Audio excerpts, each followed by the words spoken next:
প্রিয় বন্ধুরা আপুরা আসসালামু আলাইকুম।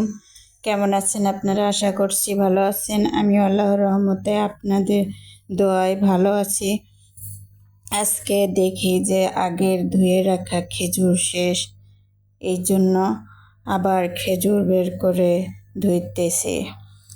আমি আবার যে কোনো ফল আনুক না কেন একবারে ধুয়ে রাখি, এমনকি মুরগির ডিমও পর্যন্ত ধুয়ে রাখি।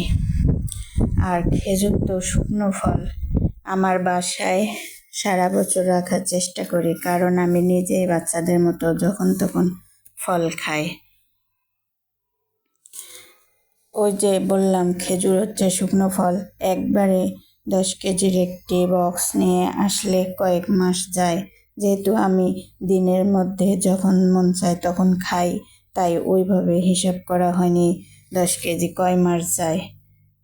যাই হোক, সব কিছু অত হিসাব করে কাজ করা যায়।